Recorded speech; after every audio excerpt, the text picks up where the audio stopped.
welcome Wrestlebuddies to the Wrestlebuddy podcast. I am honoured today to have another amazing guest for you. He is a WWE legend, an ECW legend, and a surefire Hall of Famer, Mr. Al Snow. Al, thanks very much for joining me today. Appreciate it. Well, thank you for giving me the time.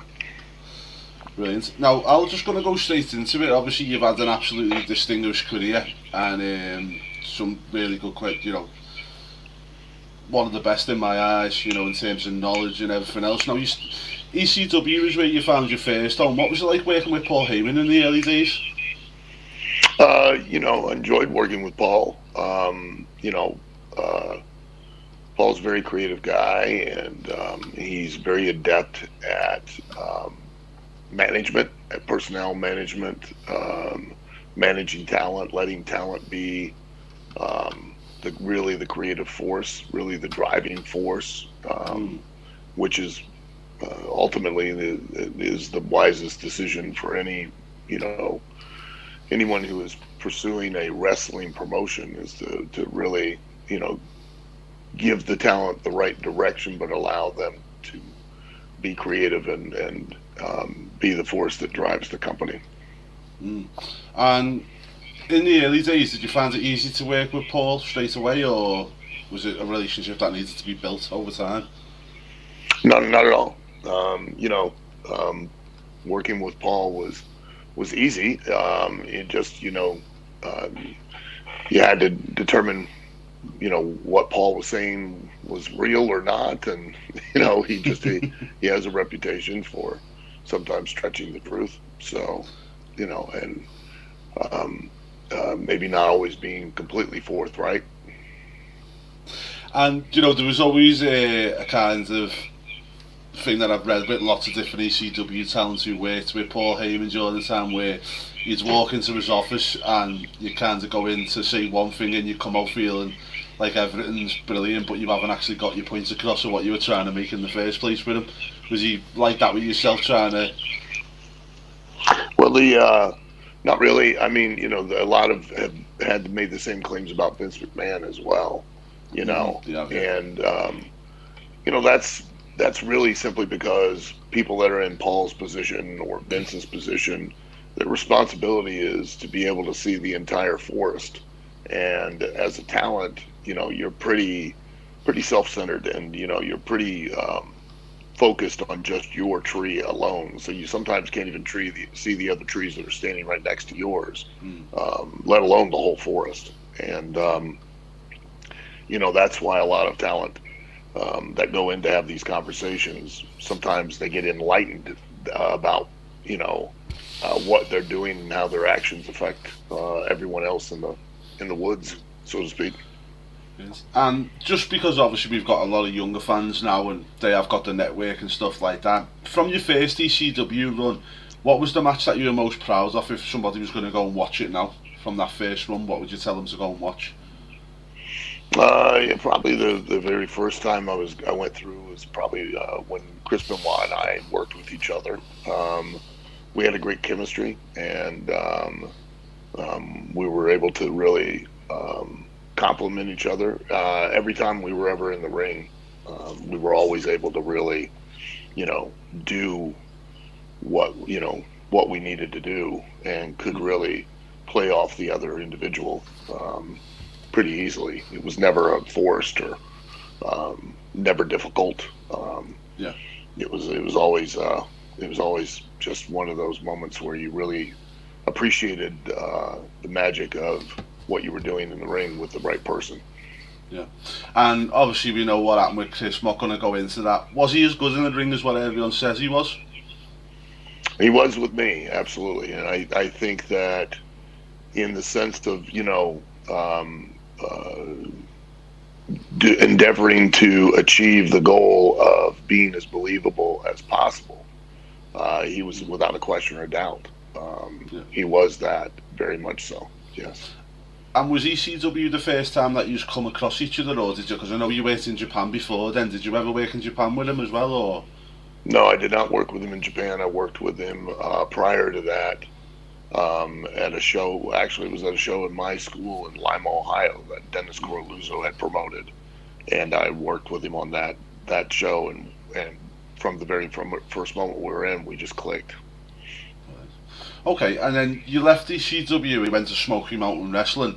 What was it like working with Jimmy Cornette? Well, I loved working with Jimmy. Jimmy was, terrific to work with.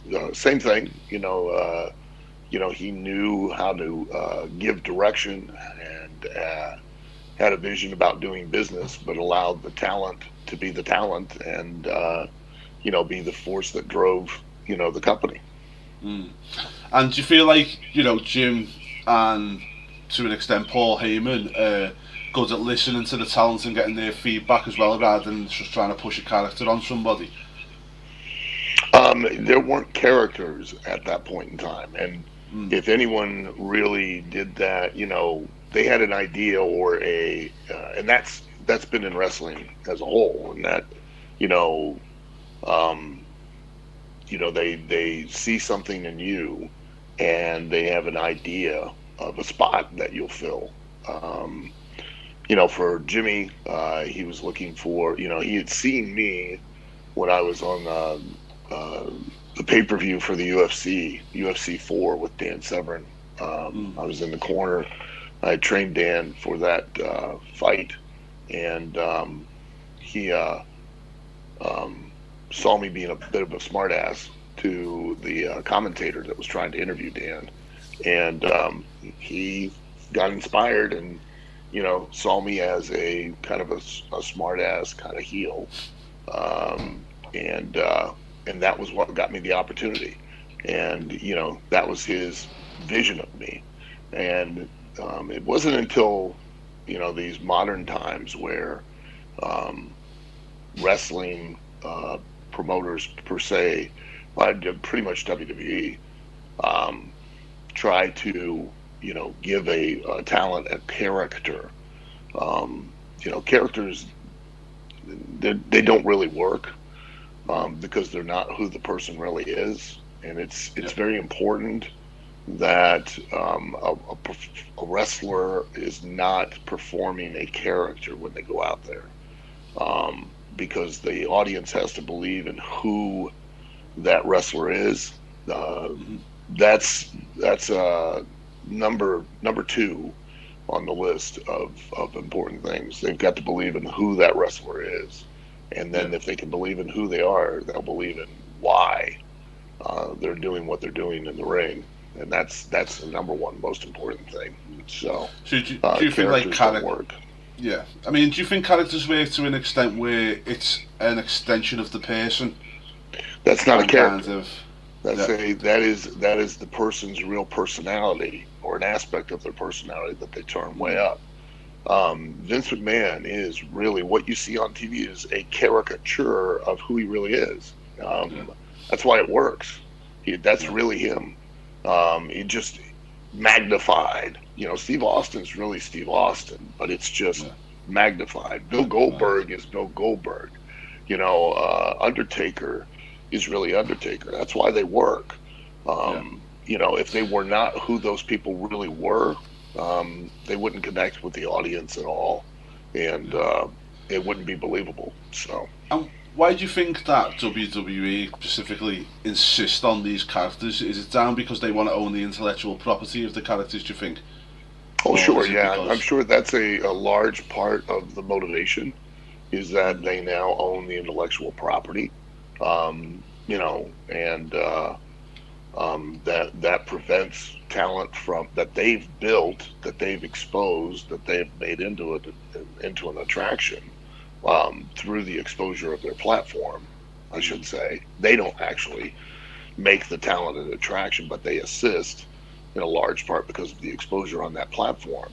Mm. Um, uh, yeah, it prevents them from that talent from utilizing that intellectual property that's been invested heavily in to go now and allow another company to capitalize or profit from it. Yeah. Um, you know, but it also is because of the fact that so many of the talent are no longer what we term workers. Mm. Those talent are now performers, and performers, you know, the mindset in WWE is that they can't rely on the talent to develop that persona um, on their own, and so that's why they give them one, Yeah. so that they can hope that it will connect with the audience. And in some cases, there's always the exception to rule. They do, they do work, but Yeah. in most cases they won't, because it's not who that person really is. Yeah. Okay. So just to circle back, you said you trained on 7 for UFC 4. What kinds of disciplines do you do? Is it Brazilian Jiu-Jitsu or wrestling? I was a catch wrestler from my times in professional wrestling. I spent a lot of time around hookers that were in the business at that time. One of the noted ones was Al Costello. Spent a Yeah. lot of time with him under his tutelage, and several other people. And I had studied karate, Kempo karate, and just jujitsu. At that time, it wasn't, Yeah. from a No, no, it particular. wasn't. No. It wasn't from Brazil. It didn't have to be from Brazil. It was just Yeah. jujitsu, so it was not so fancy. So Yeah. See, I was trained under one of the, well, under the Next Generation banner for Chris Brennan. Do you know the West Side Strangler? yeah. Yeah, yeah, that's who I trained under. That's who created. Well, I trained in an affiliation in the UK, and he come over and he used to grade us and stuff like that. And he was one of the first people to do no gi Brazilian Jiu-Jitsu at the time. So that's why I just wanted to ask the question. So, Yeah. really good guy, Chris. Really good guy. So you went from Smoky Mountain Wrestling. You actually went to WWE, and you had some characters that potentially, as you say, it's characters. It's not actually yourself. Avatar and the New Rockers. What was your thoughts when you first WWE won? I was just, I was happy to have the opportunity, and it turned into frustration, which was my own fault, because I didn't exploit those opportunities to their fullest extent. I didn't know then what I know now through my experience of just what it was all about, and how I could take advantage of those opportunities and really Mm. capitalize on them to the total sum that they could be. That was my fault, and then that developed a bad attitude. I became very resentful. Was pointing the finger and blaming everybody else instead of at the heart of it, which was me. And once I took control over the one person and the one thing that I could control, the circumstance and the situation changed. But when you say about the opportunities you had in the WWE at the time, like the characters like the Avatar and the New Rockers, do you feel like you did get a fair crack at the whip? Because like the New Rockers, for instance, was always going to be, compared to the old Rockers, so you were never really given the chance to show your own Oh, kind of absolutely, I persona. was. I was given a chance because every time, you walk through that curtain, nobody can do anything to help you, and nobody can do anything to hinder you. Mm. You can do whatever you want to do and do whatever you need to do. You can do your interpretation of it, and you can make it work. Nice. They can't prevent you. They can make it difficult, but they Mm. can't prevent you from getting over with the audience. Yeah. And the term "getting over," because so many of you think you know what it is, and you don't. The Mm. term "getting over" is to make an audience want to be you, to live vicariously through you. Yeah. And they can't prevent that. They can make it very difficult, and make it a lot more challenging. But you can, if you know what you're doing.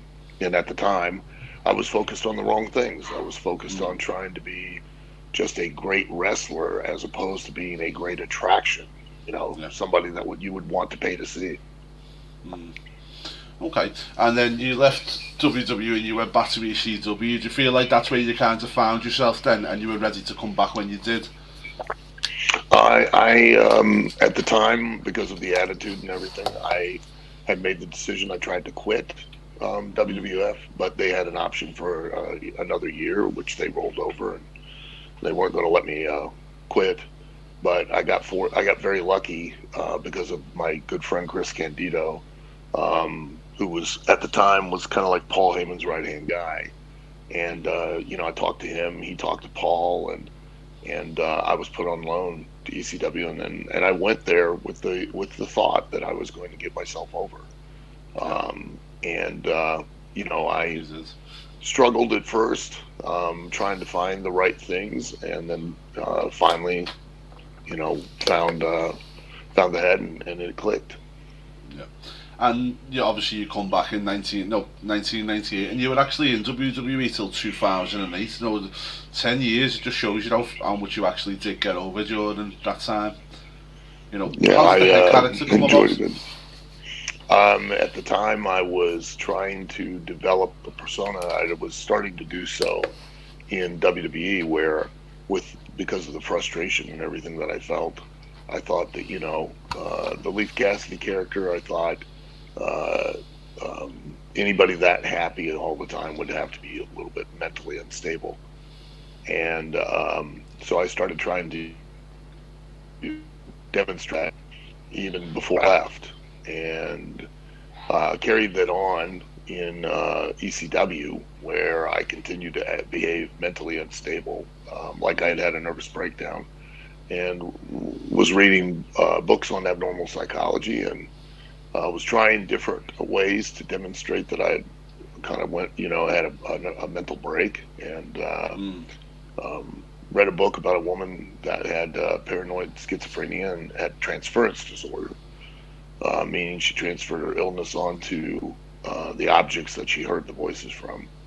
And I found a styrofoam head, and I thought, well, I'm going to talk to this and treat this as if it's a real person, and that they're crazy, not me. And then it just it got over. It took off because it was who I really was. Yeah. I don't know. As I say, I love the head character over the times, and I feel like it wasn't kind of, you see some of these characters that kind of are like that, where it's a bit unique and stuff, and they don't stand the test of time, where Head really did. And do you think that's because of the psychology you put behind the character? I think it's because it was so real and it was believable. Mm. And as I'd stated before, if they can believe in who you are, they'll believe in anything you do. Mm. And that ultimately was it. You could hear and feel the anger and the resentment and the frustration, when I spoke, and the way I behaved with the head, um, you know, uh, felt felt real, didn't feel forced. Mm. And I took it so far as to, you know, travel when I would travel on the road. I would take the head into restaurants with me, and I would order two meals and sit in the restaurant and argue with the head, and you know, um, sometimes I get kicked out. I go into the gym and take them with me, and work out, put them on the treadmill, and have them roll off, and put them on the treadmill and have them roll off like they were doing cardio, things like that. I did that though, because um, if you were in the restaurant with your family and you saw me, and then Mm. 2 weeks later you were flipping through the channels on TV and you happened to see me come out, you would be like, "Hey, hey," and you'd call everybody into the living room and Yeah. go, "Hey, here's that crazy guy we saw in the restaurant. He's really nuts." And you'd probably keep watching me because now you could believe in me, and you'd be hooked. And I know for a fact that if you at that time had done a survey, I'm pretty confident that about 9 out of 10 people would have told you that I was medically insane. They believed that I was legitimately out of my mind, and that was why I was able to, you know, uh, do all the ridiculous things that I did, and people were entertained by it because they were able to believe that I really was out of my mind. Yeah. And obviously, there's characters like yourself who lived the character and really kept that kayfabe going, same as the Undertaker and a lot of stars from that kind of era. How does it make you feel nowadays when you see how it's totally flipped on its head, where two people are being accused and then you see the meetings in it on Instagram or whatever it may be? Well, it's disappointing. Not where I lament what's went on before. I'm not of that kind of of that kind of bend um, anymore. Um, it's more the fact that I'm disappointed for them Mm. because their real job, uh, the real profession of professional wrestling, is to use the backdrop of a competitive situation to Mm. be able to capture people's imaginations and emotions so strongly that you're able to motivate them to leave their home, their Mm. safety and security of their home, drive to a building, pay to park at that building, which is absurd, and then pay a lot of money to get into said building and sit in a shitty seat Mm. around people they don't want to sit around, to pay for food they don't want to eat, to watch you do your job. That's Yeah. a hard job, and it's getting harder every day. I mean, think about it. How often have you gone and seen a major motion picture at the cinema? And they spend literally millions upon millions of dollars producing that, and Mm. you can go to the cinema and sit in a nice, comfortable leather recliner in the dark. You don't even have to see anybody else around you, right? No. We're asking you to come and watch. I'm asking you to come and watch me perform, and you got to sit in one of those shitty, cramped, uncomfortable seats at the arena, and you got to sit there for 2 or 3 hours, and you got to sit with people you don't want to sit with, and look at them and smell them, and want to watch me do my job. Mm. Now, how hard is that? And if Yeah. you don't get what you paid to see, which ultimately is that what I sold you was me, the character, me, the guy Mm. that's crazy and talks to the head. Now you don't get what you paid to see. You go on social media and you see me not doing that, or you see me with Mm. another guy that I'm in this blood feud with, and now you're disappointed and you're not able to believe in who I am or what I'm doing or why I'm doing it. And now it's not worth the time or the effort or the money for you to come and see it. So it's really Yeah. I disappointing mean, to see talent these days using social media in that manner to just simply make their efforts exponentially harder. That's what's disappointing. yeah. I mean, it feels like nowadays, the way Vince has tried to change WWE, where it's people come to watch WWE rather than the people who are on the show, potentially. Like I'm going to WrestleMania next year, and I'm travelling from Liverpool in the UK. I'm going over to Hollywood to go and watch it, and I don't even know who's on the card yet. But it just got me thinking about it, and I was thinking, it seems like the last 10 years or so, Vince has tried to make it more about the brand than the individual performers. What's your thoughts on that? It has, and wisely so. And the talent have done it as well. Mm. The wrestling business has always been and always will be the talent's business. No ifs, Yeah. ands, or buts about it. But they have given that up, and they've allowed for the promotion to be the driving force and not the talent. The talent have Yeah. allowed that. That started, even in ECW when and everybody enjoys when they start chanting ECW or they chant, TNA, you Mm. know, um, that's not good because that means the company's over and not the talent. And that means that the talent need the company and the company doesn't need the talent. And now the talent are replaceable and the company's not. Where it used to be, you heard the audience chanting for the talent. And Mm. as a result, it was the company that needed the talent and therefore the company was replaceable because the talent had gotten to a level that they could go to other companies and still be a draw or an attraction. Yeah, totally get you on that point. Like obviously, like Hogan when he went from WWE to WCW, etc., and Hall and Nash, things like that.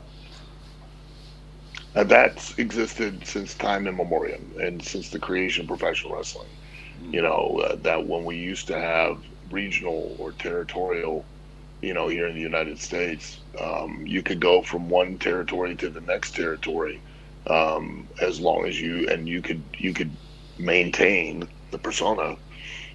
Sometimes you might go in as a heel or you go in as a baby face. You know, that would be the only thing that changed, depending upon who you were working with, Mm. in what the promotion needed. But you were an attraction, and it didn't matter what company you worked for. You were still that attraction that went from that company to another.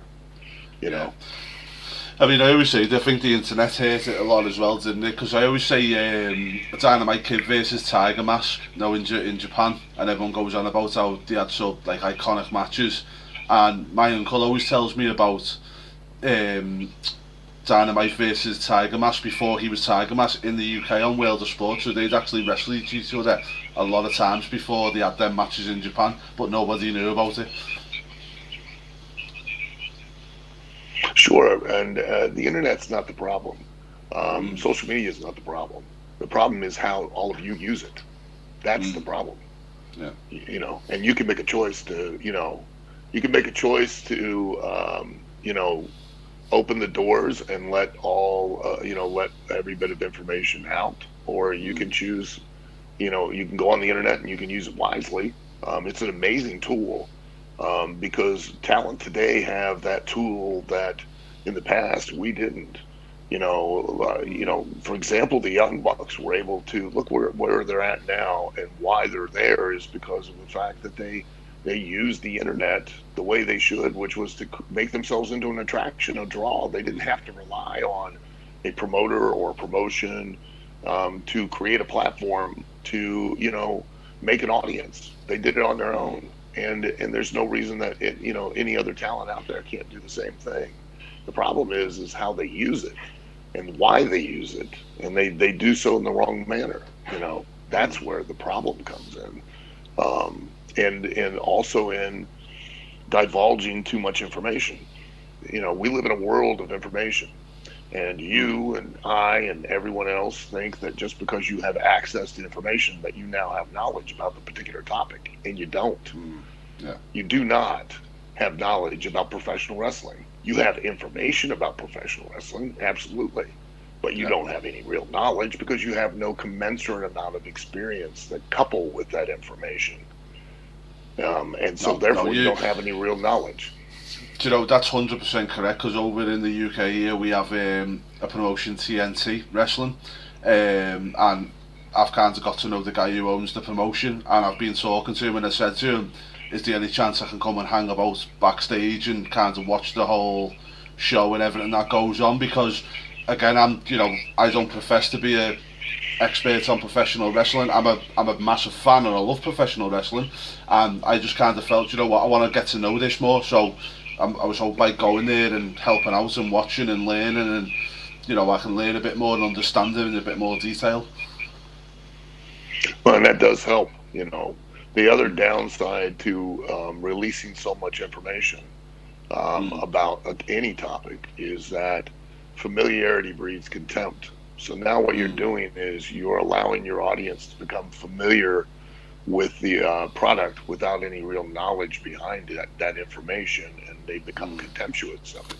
That's why you mm, always hear on the internet and such of so many wrestling fans that are now critical over professional wrestling because they feel, because of that access to information, that they now know better, or what should be done.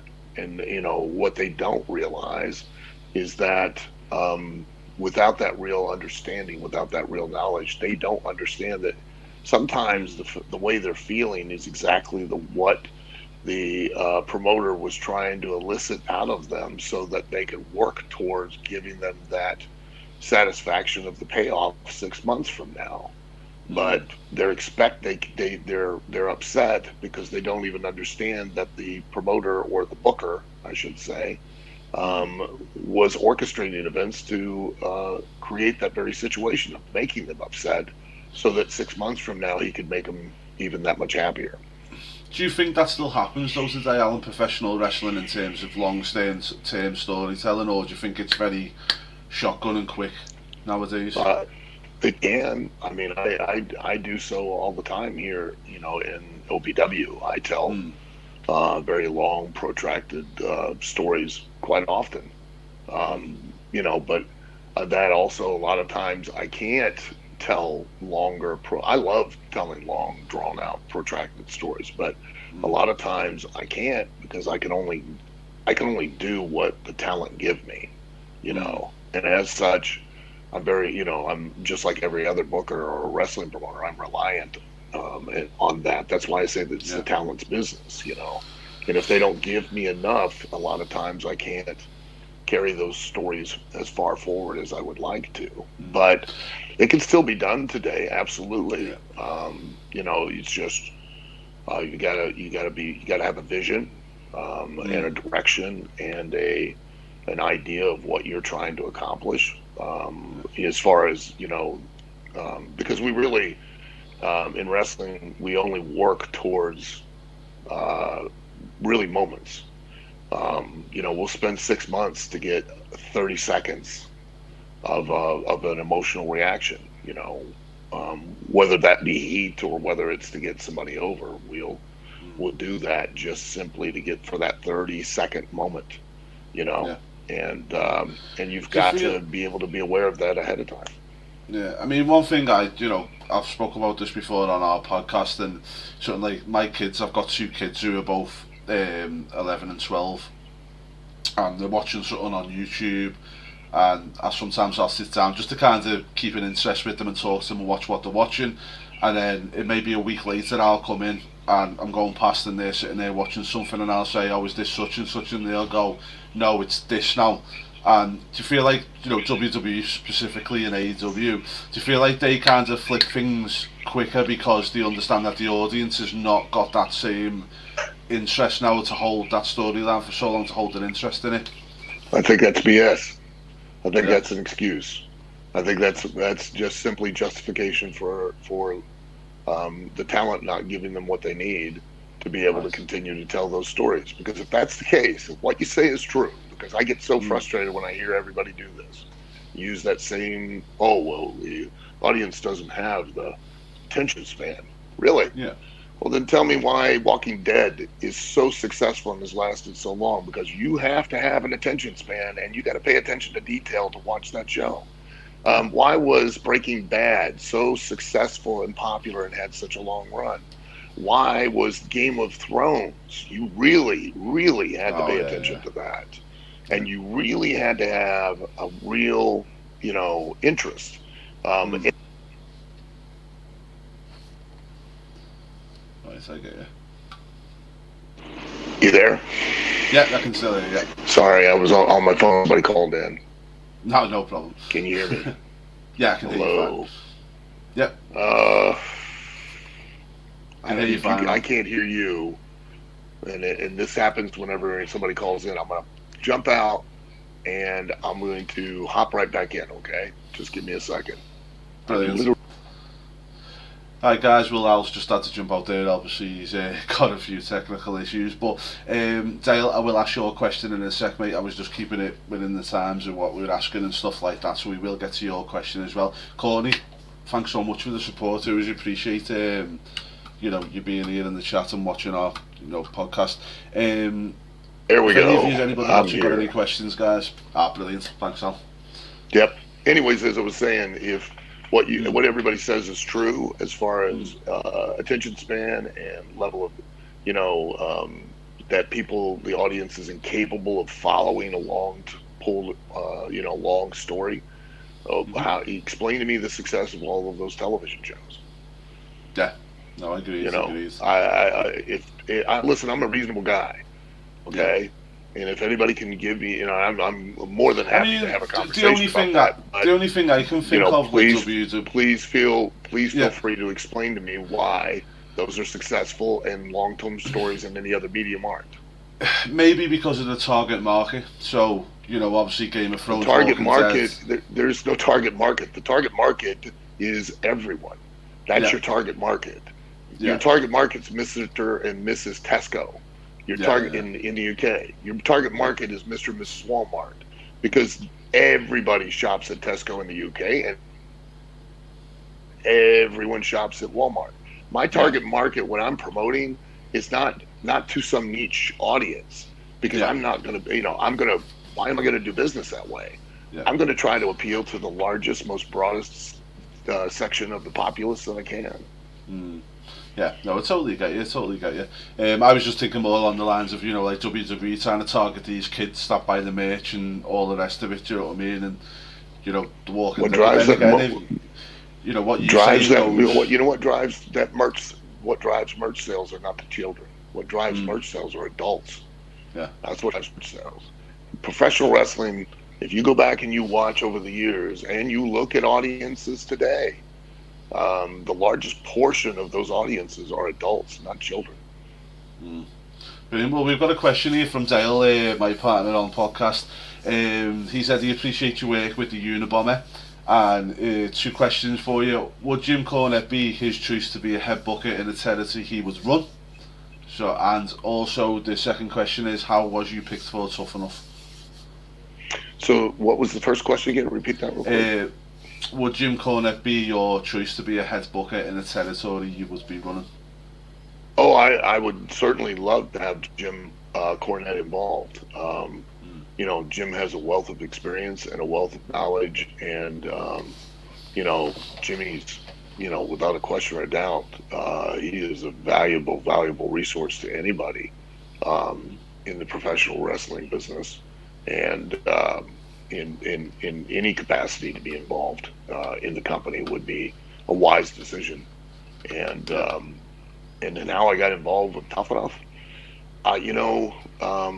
Kevin Dunn approached me and asked me of my interest. I think JR did too. I know that JR was aware of my experience training professional wrestlers, and when I had my own school or academy in Ohio, and had it for several years, and I think because of that, in my experience at the time that I had, they offered me to be one of the trainers. I don't think, and from what I understand, initially that was supposed to be a vehicle for Taz, not me. And Mm. they just wanted me to be a part of it. And Mm. and Taz, because of his commitments to SmackDown as a commentator at the time, couldn't commit 100% to doing Tough Enough, or Mm. didn't want to. And that gave me an opportunity, and it worked out great. I was able to, be the head trainer for 3 seasons on MTV. Mm. And talking about commentating, you did commentate on Sunday Night Heat. Why did you not stay in the commentary roles? I was offered to do it.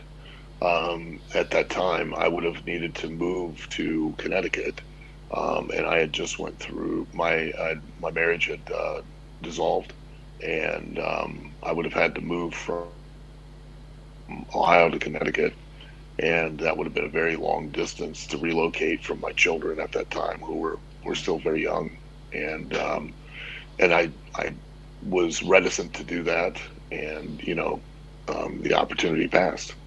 Yeah. And you obviously you worked with OVW, which you're still involved in your own promotion today.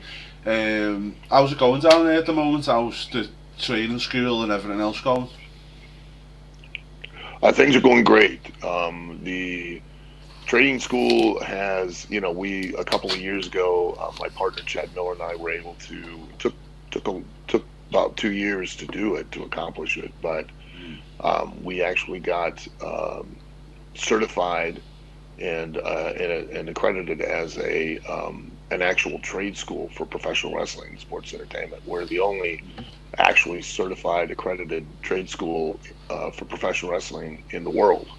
Mm. There's no other, um, professional wrestling training center that's actually a trade school. And it's taken us a lot of time and a lot of effort and a lot of investment, but we're really starting to hit our stride now this year.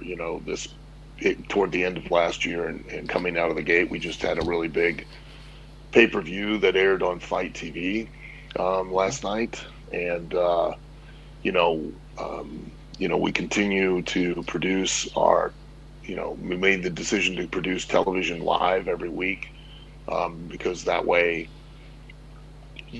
young talent could actually get experience on a live television platform prior to going to AEW or WWE, and so we produce a live television broadcast.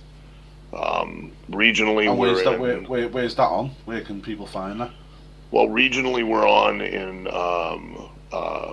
four different cities in Kentucky regionally, and then nationally we are in about nearly 100 million homes across the United States, on YTA, the Action Channel, Game Plus, and a couple other national networks.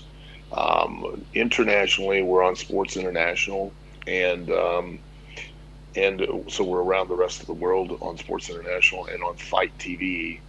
We're live every Thursday night from 7 p.m. Eastern Time to 9 p.m. Eastern Time, and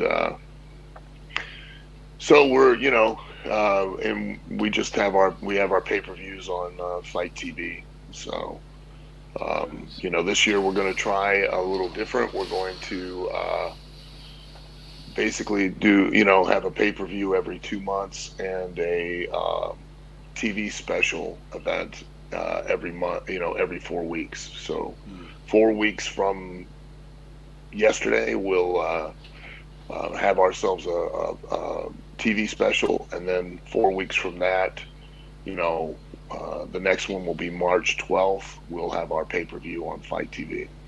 Yes. And out of the upcoming talents, is there any in particular that you think that is going to go on to big things? Well, everybody asks that question, and I think all of them have the potential to go on to big things. It's if the stars align, and really it comes down to them. If they invest in themselves, the time, money, and effort, then they'll get an opportunity. I don't pick out any one particular talent because I don't want to Oh, of course, just mention one or two, and then the locker room goes, well, hey, why didn't he mention me? And they feel bad, or they get upset and have the feelings hurt. So I'm not going to do that. Well, it was very interesting when you said, obviously you hope to go on to AEW and WWE. So AEW's been around for about 2 years now. What's your thoughts on the promotion so far? Now what they've done in the years since they've started.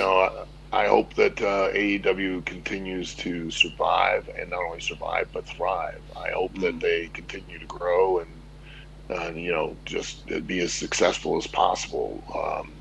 That's only a good thing for the wrestling fans. It's a good thing for the wrestlers. It's a good thing for the wrestling business. It's a good thing for WWE because Vince loves to compete, and when Vince is his most successful is when he has somebody to compete against. Yeah. And I think the wrestling business has suffered for the lack of that, and so I sincerely hope that they go on and really just continue to grow bigger and bigger and more successful as possible. And do you catch much of the product? Do you keep up to date with the modern product? I don't, because I've got so much to do with OVW that every once in a while, occasionally I'll see something or get the chance to watch the show either with WWE or with AEW or any other company for that matter. But primarily, I'm just so focused on what I'm doing that I don't have an opportunity to really watch much of what anybody else is doing. We just had a question off Jimmy Bebe. He said, "Do you think Vince has any tricks up his sleeves for AEW?" I don't know if he had. I'm sure, you've got to understand that if you're wanting to try to contend with WWE, if you're wanting to try to compete with WWE, know Mm. what you're up against. You're up against generations of experience. Okay, Vince's father was a successful wrestling promoter. Vince's grandfather was a successful wrestling promoter, and that gives them years, decades of experience. One, and decades of resources, not just money, but it gives them decades of connections and relationships and insights that, if you're competing against them, you don't have. And it's going to take you a very long time to acquire. And Yeah. so they're going to have the edge. You're not Mm. going to out WWE. It's just not possible. No. No. You've got to find your own path, and you've got to offer something unique and different, but that still is within the realm of what it is that an audience wants to pay to see. Mm. So, And talking about WWE, they made a lot of releases over the past 2 years. They've released a lot of talent, a lot of backstage stuff and stuff like that. Now, I work in business myself, so I was looking at it and I was thinking, one of the things that a business does before they look to sell is make it as profitable as possible, and they make the cuts everywhere to bring it all streamlined. Do you think Vincent ever sell WWE? I mean, it's always possible. It's not outside the realm of possibility. That's for sure. But you get to, that look, they cut all of those people, and they still have enough talent to operate three full rosters on the Mm. company. And that was, I was there during an era where there were cuts every 2 times a year. Not to mention, you lived with the ever-present situation that you'd be released at any time. You know, Mm. they have a meeting every week, just so you're aware. They have a Yeah. meeting every week, creative meeting. And if your name comes up around that table, if it don't make it around that table and it stays a little too long, Vince will go, okay, get rid of them. Let's move on. And that's how Yeah. quick you're done. That's the pressure as a performer you live with when you're there, is Yeah. that you've got to be on your game 100% of the time, or it's very easy that your name doesn't make it around that table. Yeah. And I know obviously you're busy with your own school and your own promotion. Do you have any kinds of contact with AEW or WWE nowadays? Uh, Not much with WWE. I've spoken to Tony Khan a couple of different times. Met with him once June of last year, and spoke with him briefly, and Mm. but then that's been about the extent of it. So, Yeah. you know, And was that for you to go back as to maybe appear as a talent, or was that to help with the backstage type of things? it's just about a potential relationship between OVW and AEW at that time. So, Yes, okay. And nothing come out of it at the end. what's that? Did anything come out of it using talent from Nothing yourself? Or? nothing has as of yet. I know that they've, on AEW Dark, several OVW talent have worked on Yeah. there, a couple different times, so, And it's do you have no potentially there, contact but with WWE now? some people there, yeah, but a lot of the people that I once knew are no longer there, Yeah. so. Yeah. Do you think it? Do you expect the call to go in the Hall of Fame anytime soon? No, oh Why no, not? no way. No, Why? I don't imagine all that'll ever happen. No, I just Why? don't think that I had a Hall of Fame worthy career. So, I had a good one, and Drew Carey did. I've had I'm very, I had a great career. I've made, done a lot of great things, and had a great run with lots of lots of other promotions, and Yeah. as I was coming up, and I had a really good run with WWE. Yeah, yeah. It was a decade run. That's Yeah, a big deal, and sure, and obviously your character till this day. Everybody, as soon as they mention Al Snow, everyone knows who you are, and you're tough enough and everything else. sure. It's got to be a Hall of Fame career. It's got to be. Well, I don't know. We'll see. Time will tell. But I'd really be surprised. If I got the call, I think somebody was trying to rip me. Yeah. I'm really surprised that nobody's ever asked you to go to the performance centre as well with your kind of knowledge base, and obviously WWE respect you as a trainer and what you've got to give because they put you on tough enough. Did they ever reach out to you over the performance centre over the years previous? One time I was contacted, but I couldn't go timing wise because I'd already given my word, to a promoter in South America that I was working for at the time, and the Nice. dates conflicted, and I wasn't able to take advantage of the opportunity. So Right. Okay. Now, just got another question from Jimmy Bebe. He says, rumours spread about Nick Khan possibly taking over when Vince was done. Would you be surprised if someone outside the McMahon family was to take over WWE? it would be unexpected, that's for sure. Mm. It's not outside the realm of possibility because WWE's become very corporate. But yeah, I'd be a little surprised, a little stunned if that were to happen. Absolutely, yeah. I would expect more likely that the company would be sold prior to that event occurring than I would if um, Vince and the McMahon family were still involved in the company affairs without it being sold. That somebody outside of professional wrestling, not Yeah. just the family, but outside of Yeah. professional wrestling, were to take over. Yeah, okay.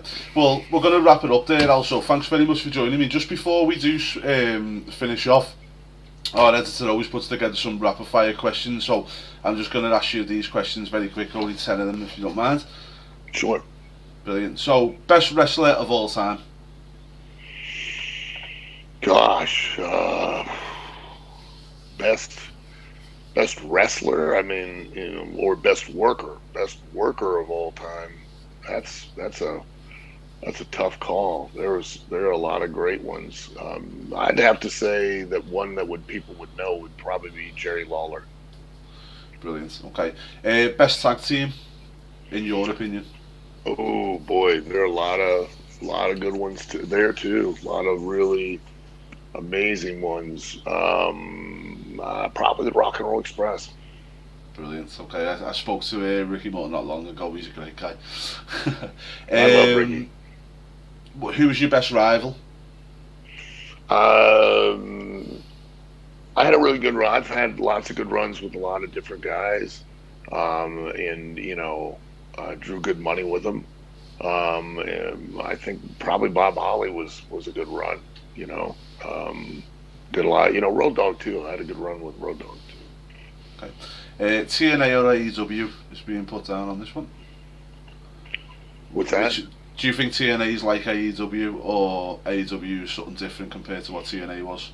I think AEW is very similar in a lot of ways in the early days of TNA. Yeah, I see lots of similarities between the two companies. Yeah. Yeah. Vince or Triple H? Who's your favourite?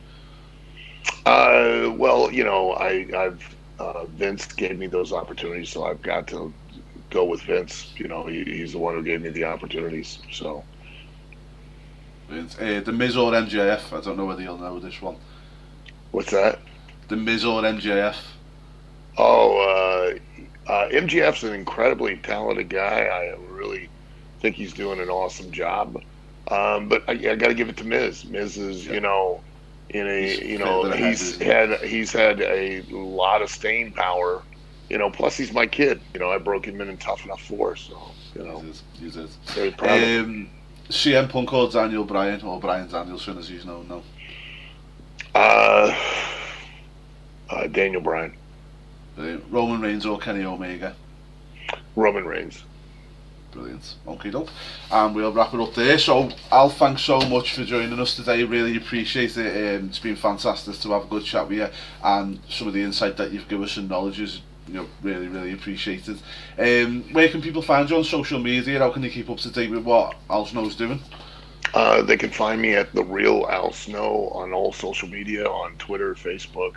On Facebook, I'm just Al Snow. On Twitter and Instagram and TikTok, I'm the Real Al Snow, because there were some fakes. And anybody out there, if you're ever going to fake being me on social media, I'm just going to message you and tell you to raise the bar, because if you're going to fake being a celebrity, shoot higher. You can watch OVW Wrestling live on Fight TV all around the world. And, Do you if have you a have any YouTube channel? interest, Fight TV is the Fight TV app. And you can get the app and you can watch OVW for free, OVW Wrestling for free. It's live TV every Thursday night. And we are, if you have any interest, you can go to ovwrestling.com. If you are interested in the trade school, you can go to aswa.live. I also have international affiliate schools in the UK. I've got one in the Midlands, and with ASWA, and I've got one in just outside of London, and one in Romania, one in Denmark, and Hungary, and two in South America. So Brilliant. Need to get one in the north of England. Maybe yeah, if Robbie Brookside leaves the performance centre, he's from Liverpool, where I'm from in the north, so get one down at yeah, our end. maybe, yeah, yeah. Brilliant. Well, Al, thanks again. Thanks so much for joining us. Wrestlebuddies, thank you for everybody who's been commenting, watching the video. We appreciate your support as always. And join us next time. But from me and Al and everybody at WrestleBuddy.com, thanks for watching, and we'll see you again next time. Cheers, Al. Thank you. Thank you very much. Have a good night. Thank you.